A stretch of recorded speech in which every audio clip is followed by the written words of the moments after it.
Telangana secretariat లో ప్రభుత్వం ఏర్పాటు చేసిన తెలంగాణ తల్లి విగ్రహ ఆవిష్కరణ కార్యక్రమానికి రావాలని ఆహ్వానిస్తూ రాష్ట్ర ప్రభుత్వం తరపున మంత్రి పొన్నం ప్రభాకర్ మాజీ సీఎం కేసీఆర్ కు ఆహ్వాన పత్రిక అందజేశారు.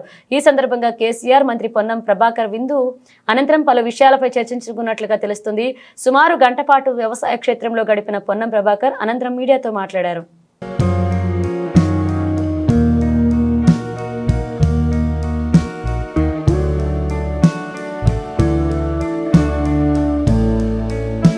తెలంగాణ రాష్ట్ర ప్రభుత్వం పక్షాన ఉదయము మన గవర్నర్ గారిని కలిసి 9వ తేదీ నాడు తెలంగాణ తల్లి విగ్రహ ఆవిష్కరణ డాక్టర్ బిఆర్ అంబేద్కర్ గారి సచివాలయంలో శంకుస్థాపన దానికి సంబంధించినటువంటి ప్రారంభోత్సవం చేసుకునే సందర్భంగా రమ్మని ఆహ్వానించినాం. దాని తదుపరి మన రాష్ట్రం నుంచి ప్రాతినిధ్యం వహిస్తున్నటువంటి కేంద్ర మంత్రి కిషన్ రెడ్డి గారిని కలిసి ప్రభుత్వం పక్షాన వారికి కూడా ఆహ్వానించడం జరిగింది. అదేవిధంగా గౌరవ కె చంద్రశేఖరరావు గారు మాజీ ముఖ్యమంత్రి గారు ప్రస్తుత ప్రతిపక్ష నాయకులు కూడా తెలంగాణ ప్రభుత్వం పక్షాన ఆహ్వానం చేయడానికి నేను రాష్ట్ర ప్రభుత్వం పక్షాన అదేవిధంగా మా ప్రోటోకాల్ డిపార్ట్మెంట్ చైర్మన్ అర్కార వేణుగోపాల్ గారు, ప్రోటోకాల్ డైరెక్టర్ వెంకట్రావు గారు ఈరోజు కేసీఆర్ గారిని కలిసి ఆహ్వాన పత్రం ఇచ్చి తెలంగాణ తల్లి విగ్రహ ఆవిష్కరణకు రమ్మని కోరడం జరిగింది.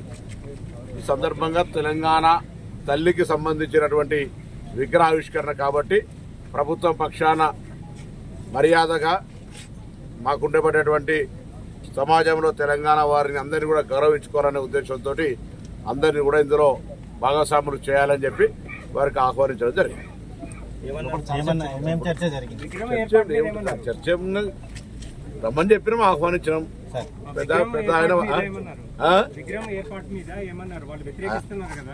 అది వాళ్ళ పొలిటికల్ ఇష్యూస్, అది పొలిటికల్ చర్చ ఏం రాలేదు. ఆ చర్చకు వచ్చే అవకాశం వారు తీయలేదు, వారు తీయడం కానీ మేము కూడా తీయడం అది కాదు. కాబట్టి దానికి సంబంధించిన పొలిటికల్ పార్టీగా డిస్కషన్ జరుగుతుంటాయి.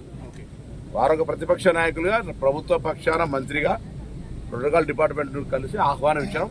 ఆహ్వానాల మేరకు మాత్రమే పరిమితం ఇది, అంతే తప్ప దానికి సంబంధించిన రాజకీయ చర్చ కానీ లేదా ఇంకెత్తర డిస్కషన్ ఏం లేదు. జస్ట్ కర్టసీ, వారు భోజన సమయంలో వచ్చినాం కాబట్టి వారు భోజనం చేయమన్నారు, భోజనం చేసినారు.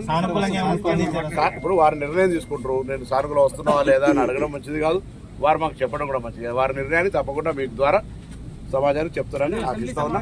మేమైతే తెలంగాణ ప్రభుత్వం పక్షాన ఉంటే తెలంగాణ ఏర్పాటుకు సంబంధించి ఇంటర్నల్ పాలిటిక్స్ ఉంటాయి. తెలంగాణ రేపు కేంద్రం నుంచి కావచ్చు లేదా తెలంగాణ అభివృద్ధికి సంబంధించి అందరం కలిసి అన్ని రాజకీయ పార్టీలు తెలంగాణ అభివృద్ధికి సంబంధించి కలిసి ఉండాలని కోరుకుంటా ఉన్నాం. కాబట్టి వారిని ఆహ్వానించడం నిర్ణయం వారు తీసుకుంటారు, మేమైతే రావాలని కోరుకుంటున్నాం.